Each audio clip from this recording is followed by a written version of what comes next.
ভূমিকম্প কেন হয় আপনারা নেট কাটাকাটি করবেন, এটা ওইটা অমুক জায়গায় উৎপত্তি স্থল, অমুক জায়গায় এটা হয়েছে ওইটা হয়েছে। আমি এদিকে যাচ্ছি না, আপনারা জানেন, আমার থেকে ভালো জানেন। আমি বলবো শরীরী কারণ, মানে তারা তো বলবে এটার কারণে এটা, এটার কারণে। সর্বশেষ একটা কারণ আছে না, ওই সাগরের একবারে নিচে কি হয়েছে, এখান থেকে এটা উৎপত্তি হয়েছে, ওইটার কারণ কি, এটার কারণ কি বলতে পারবে, এমনি হয়েছে। এটার কারণের পরে, এটার কারণের পরে, সব কারণের পরে একবারে যখন লাস্ট কারণে বলবে, এই লাস্টের পরে আর কিছু নাই, ওই লাস্টের পরে যেটা এটা আমি বলবো। লাস্টের পরের কারণটা আল্লাহ রাব্বুল আলামিন দুনিয়াতে যখন পাপাচার হয়, কি হয় বলে, পাপাচার, অনাচার, অত্যাচার হয়, তখন আল্লাহ তাআলা সিগন্যাল দেওয়ার জন্য কি করেন, ভূমিকম্প দেন। কি দেওয়া সিগন্যাল, এই তোরা তো বেশি বেড়ে গেছো দেখি, হ্যাঁ, এই জন্য কি দে, টান দে, টান। কেমন যেন ফাঁসির দড়ি লাগানো আছে আর কি, টান দিতেছে, এই খবরদার আর বেশি বাড়িস না, অফ। হাদিসে আছে, লম্বা হাদিস, আমার উম্মত যখন প্রায় 10টা কথা আছে, এই কাজগুলো করবে, তখন এই দুনিয়ায় ভূমিকম্প দেখা দিবে, ভূমি ধস দেখা দিবে। কি দেখা দিবে বলেন, ভূমি ধস, এবং মানুষের আকৃতির বিকৃতি দেখা দিবে। এর মধ্যে একটা আছে, ও সুরিপাতিল খুমুর, যখন ব্যাপকভাবে মদ এবং মাদক দ্রব্যকে মানুষ ব্যবহার করবে, পান করবে। মদ পান করা আছে না, এখন মদের খালাতো ভাই, তালতো ভাই, ইয়াবা, বাবা আছে না নাই, গাঁজা আছে না নাই, ব্যাপকভাবে এই যুব সমাজ এখন আক্রান্ত হয়ে গেছে। কিসে, এই এই মদ মাদকে আক্রান্ত হয়েছে কিনা। এই মাদক যখন হয়, মাদকের সাথে অশ্লীলতা, এটা কিন্তু একবারে অ্যাডজাস্ট, অতপ্রতভাবে জড়িত। মাদকের সাথে অশ্লীলতা, বেহায়াপনা, দালালপনা, জেনা, বেবিচার। তাহলে এই জিনিস এত বেড়ে গেছে, এই জমিনে আর নিতে পারতেছে না। বলেন কি, এই জমিনে এটা নিতে পারছে না। জমিনে বলে যে আল্লাহ আপনি আমার অনুমতি দেন না, একবারে আমার ভিতরে গিরে বানান। জমিনকে আল্লাহ বলে একটু থাম, একটু থাম, আমি একটু কি দিই, একটু সুযোগ দিই, সুযোগ দিই। এরা দিনের পর আপনার রাত যখন হয়, যত গভীর হয়, তখন তাদের যে যত ধরনের আপনার ফাহেসা কাজ, যত ধরনের এই যারা মাদক ব্যবসায়ী আর যে সমস্ত ক্লাবে, নাইট ক্লাবে যা যা হচ্ছে, এই রং বেরঙের এত কাজ, এত আপনার নাচানাচি, এত অশ্লীলতা, এত আপনার প্রিমিক্সিং, এগুলো যা হচ্ছে, এগুলোর কারণে এই জমিনে এই লুট কি করতে পারতেছে না, বলেন নিতে পারতেছে না। এই কারণে কি হইতেছে, ভূমিকম্প হচ্ছে। এবং কি মাত্রার ভূমিকম্প দেখছেন কি, কিছু কিছু জায়গায় অনেক মানুষ মারা গেছে। আমি ধারণা করছিলাম, আমি দোতলায় ছিলাম, আমি ধারণা করছিলাম বোধহয় এখনই কি হয়ে যাবে, মানে থাই গ্লাসে কি করতেছে, আওয়াজ করতেছে, মনে হয় এখনই ফেটে যাবে, আর এরপরই ভূমিধস হয়ে যাবে, বিল্ডিং ভেঙে পড়বে। দোয়া পড়তেছিলাম, তাকবীর দিতেছিলাম, আল্লাহ তাআলা হেফাজত করেছে। কত জায়গায় জানি মানুষ মারা গেছে, এখন তো সব তথ্য আমি পাই নাই, কাটিও নাই, যেহেতু ব্যস্ত ছিলাম।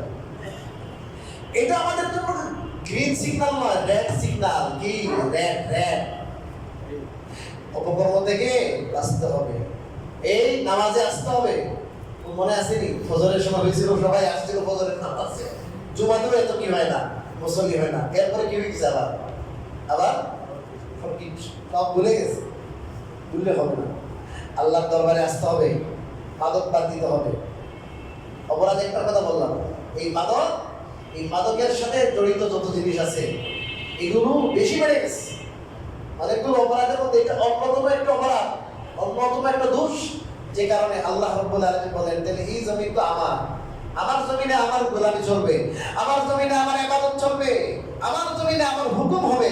এই যে অশ্লীলতা, এগুলো তো আমার হুকুম নয়, আমার হুকুম লঙ্ঘন হচ্ছে। এই জন্য আল্লাহ রাব্বুল আলামিন বান্দাদেরকে চুকি দেন, একটু একটু ডর দেখান, ভয় দেখান, একটা সিগন্যাল দেওয়ার জন্য আল্লাহ তাআলা এই ভূমিকম্প দেন। এটাই হলো হাদিস এবং কোরআনের মূল কথা, এটা মূল কারণ। এই কারণের কারণে, এটার কারণে আল্লাহ রাব্বুল আলামিন বিভিন্ন ধরনের ঘটনা ঘটান। এগুলো মানুষ বিজ্ঞানীরা বিভিন্নভাবে ব্যাখ্যা করে, এটার কারণে এটা হয়েছে, এটার কারণে এটা হয়েছে, এটার কারণে এটা হয়েছে।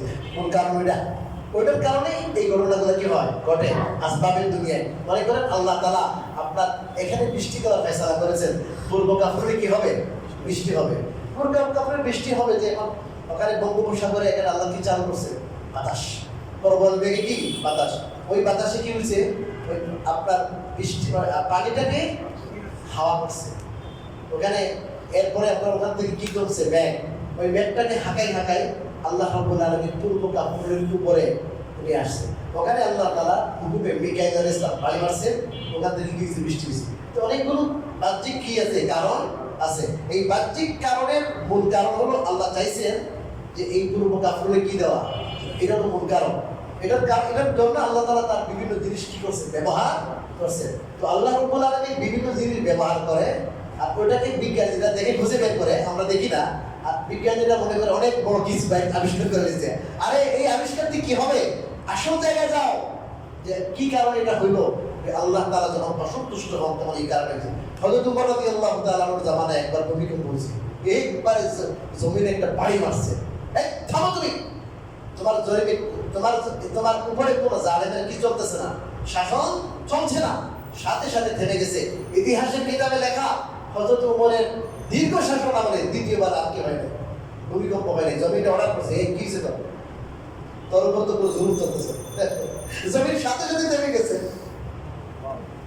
এই সাহাবী তো এমন সাহাবী ছিলেন, এনাদের কথা আমাদের চিঠি আপনার নদী শুনেছে, হুজুর মিশরের নদীটা কি হইতেছে না, পানি দিতেছে না, এখানে তো কিন্তু বলি দেওয়া লাগে, কি দেওয়া লাগে বলি,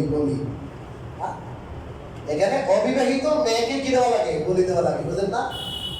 আব্দুল্লাহ ইবনে আমর ইবনে আস রাদিয়াল্লাহু তাআলা না, ইসলামে তো এটা চলতো না, হুজুর চলতো না, কিন্তু জরুরত যে আমরা কোনো প্রয়োজন দেখলেই সব দিন ছেড়ে দিই না, এটা তো মহাপ্রয়োজন না, এটা ইসলাম এলাও করে না, ডন্ট এলাও।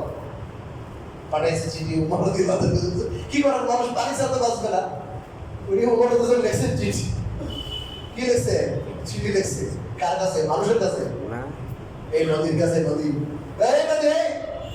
এই তোর পানি যদি তোর নিজের হয়, আমাদের তোর পানির দরকার নাই, আর তুই যদি আল্লাহর পক্ষ থেকে জারি হয়ে থাকস, পানি যদি কার তরফ থেকে হয়, আমি খলিফাতুল মুসলিম উপর অর্ডার করলাম তুই জারি হয়ে যা।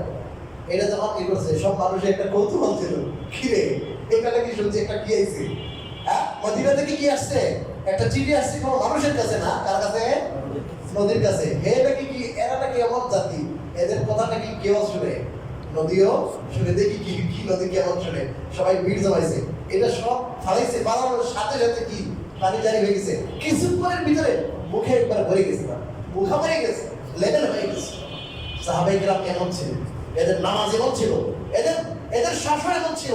আমাদের শাসন যদি এরকম জুলুম আর বৈষম্যহীন শাসন যদি হয়, আমাদের নামাজ ঠিক হয়, এই জমিনে যখন জুলুম হবে না, এই জমিনে যখন বেবিচার অনাচার অত্যাচার হবে না, মাদক বন্ধ হবে, এই জমিনেও কোনো আযাব থাকবে না ইনশাআল্লাহ। রাজি আছেন ইনশাআল্লাহ? আল্লাহ রাব্বুল আলামিন আমাদেরকে এই সমস্ত অশ্লীলতা থেকে, এই সমস্ত মন্দ কর্ম থেকে বের হয়ে আল্লাহ তাআলার প্রকৃত গোলাম হওয়া তৌফিক দান করুন। আমিন।